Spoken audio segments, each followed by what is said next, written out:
الحمد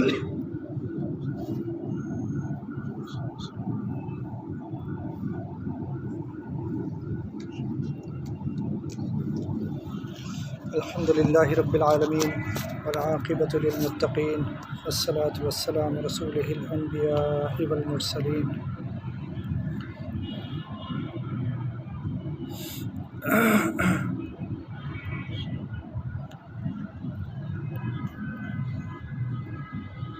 اما بعد فاعوذ باللہ من الشیطان الرجیم بسم اللہ الرحمن الرحیم یا ایہا الذین آمنوا اجتنبوا کثیرا من الظن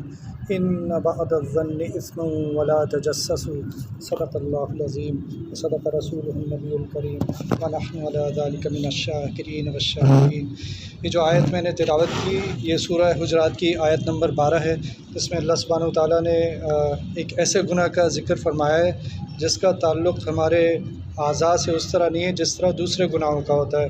مثلاً ہم جھوٹ بولتے ہیں تو اپنی زبان سے بولتے ہیں، ہم وعدہ خلافی کرتے ہیں اپنی زبان سے کرتے ہیں، ہم رشوت دیتے ہیں اپنے ہاتھوں سے دیتے ہیں، ہم اگر غیبت سنتے ہیں اپنے کانوں سے سنتے ہیں، غیبت کرتے ہیں تو اپنی زبان سے کرتے ہیں، اور بد نظری کرتے ہیں تو وہ اپنی آنکھوں سے کرتے ہیں۔ تو تمام ایسے گناہ جن کی میں نے مثال دی ہے وہ گناہ ہیں جن میں ہمارے اعضاء کا کوئی نہ کوئی دخل ہوتا ہے۔ لیکن اس آیت میں اللہ سبحانہ و تعالیٰ نے جس گناہ کی طرف توجہ دلائی اور اس سے منع فرمایا وہ اس کا تعلق ہمارے اعضاء سے اس طرح نہیں ہے بلکہ ہماری سوچوں سے ہے کہ مطلب عام حالات میں تو آپ کی جو سوچیں ہوتی ہیں ان پر آپ کی پکڑ نہیں ہوتی، لیکن کچھ سوچیں ایسی ہوتی ہیں جن پر اللہ سبحانہ و تعالیٰ پکڑ فرمائیں گے، اور وہ ہے بدگمانی، کسی کے ساتھ بدگمانی کرنا۔ تو اب عام طور پر تو ہمیں پتہ ہوتا ہے کہ کون کون سے بڑے بڑے گناہ ہیں جن سے بچنا چاہیے، لیکن لوگوں کو یہ نہیں پتہ ہوتا کہ بدگمانی بھی ایک ایسا گناہ ہے جس کو اللہ تعالیٰ نے منع فرما دیا قرآن شریف میں۔ اور وہ کیا ہوتا ہے، بدگمانی ہوتی کیا ہے کہ اپنے بھائی یا بہن کے بارے میں کچھ ایسا گمان کر لینا جو کہ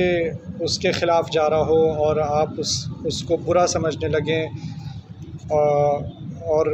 جو حدیث میں تعلیم آئی ہے وہ یہ کہ اپنے بھائی کے ساتھ خوش گمانی کرنی چاہیے، اچھا گمان رکھنا چاہیے، حسن ظن سے کام لینا چاہیے۔ اگر کوئی ایسی بات آپ کو نظر بھی آئے جس میں آپ کو شک ہو کہ یہ کہیں ایسا تو نہیں ہے اس نے کوئی حلال طریقے سے مال نہیں کمایا ہو، یا تو آپ اس کی طرف سے اچھا گمان کریں کہ نہیں یہ میرا بدگمانی ہو جائے گی، بلکہ اس نے حلال ہی طریقے سے کمایا ہوگا۔ اس کی مثال مفتی تقی عثمانی صاحب اپنی خطبات میں دیتے ہیں کہ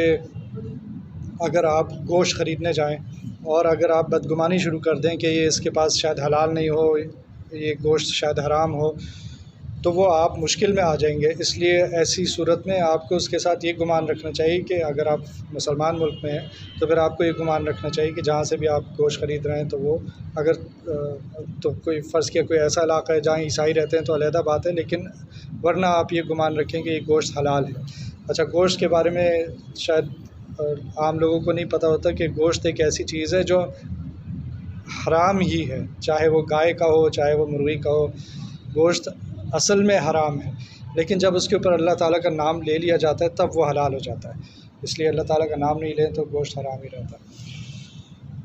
تو اس لیے گوشت کے بارے میں یہ مثال دے کر مفتی تقی عثمانی صاحب نے اپنی کتاب میں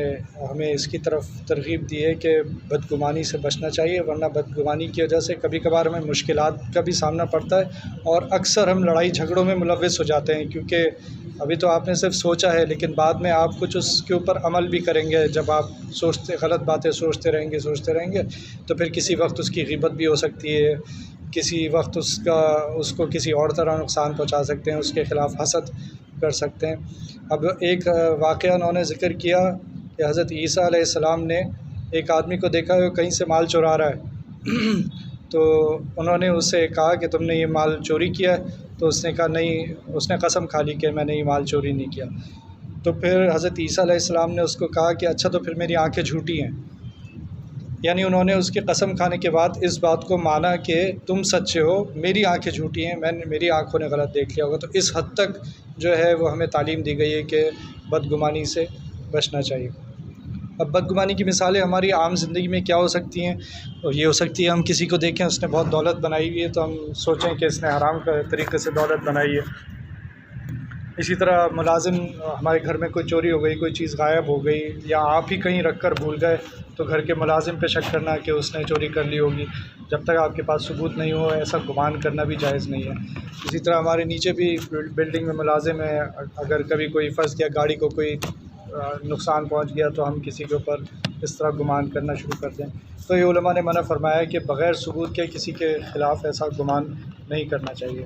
صحیح بخاری کی ایک روایت میں ایک واقعہ ہے ایک عورت کا، جس کو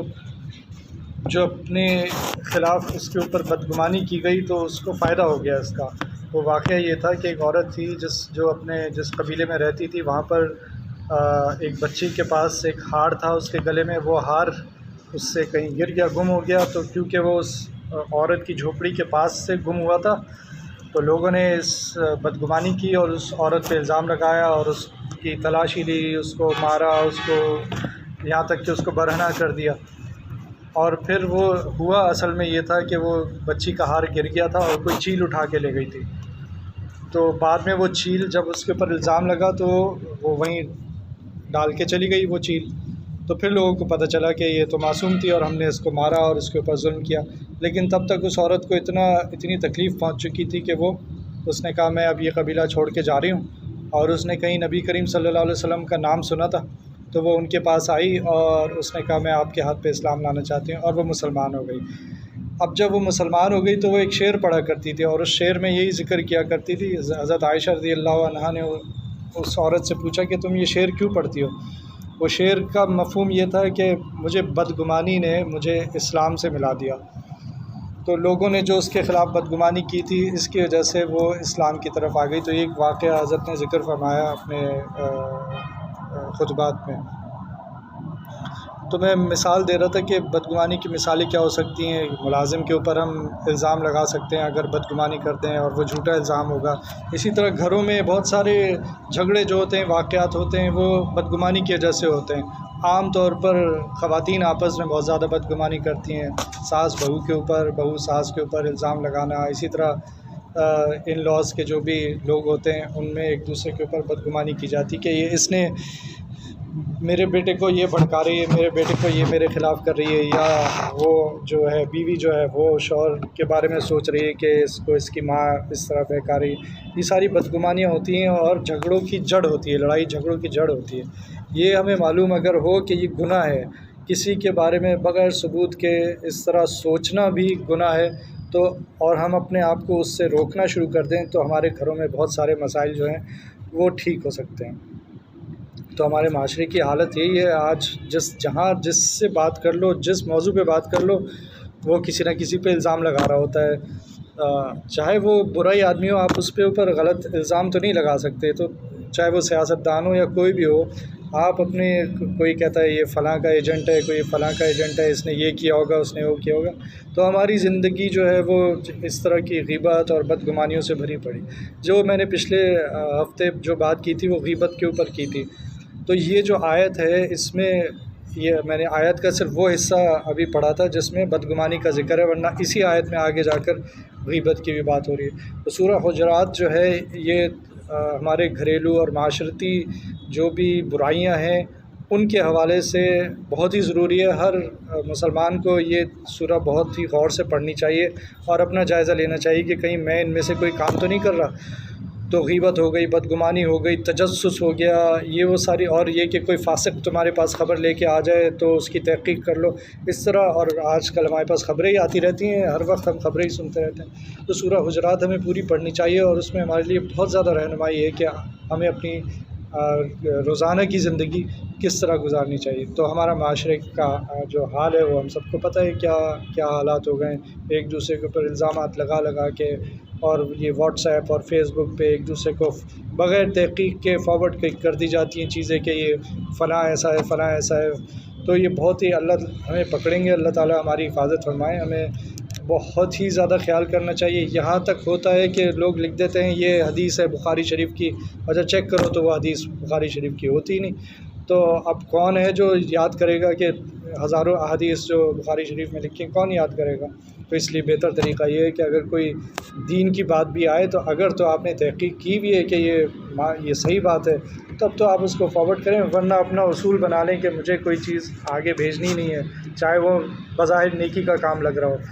ہاں چیک کر لیں، کسی سے پوچھ لیں، پھر بھیجنا چاہیں تو ضرور بھیج دیں۔ دوسری بات، حضرت نے اپنے خطبے میں یہ فرمائی کہ ایسے مواقع سے بھی بچنا چاہیے جہاں میرے خلاف کوئی بدگمانی کر سکتا ہو۔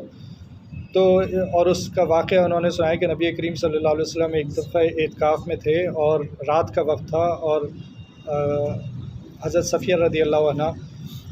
ان سے کچھ بات کر کے جا رہی تھیں، یا کچھ مطلب وہ موقع ایسا تھا کہ وہاں پہ وہ موجود تھیں، پھر وہ چلی گئیں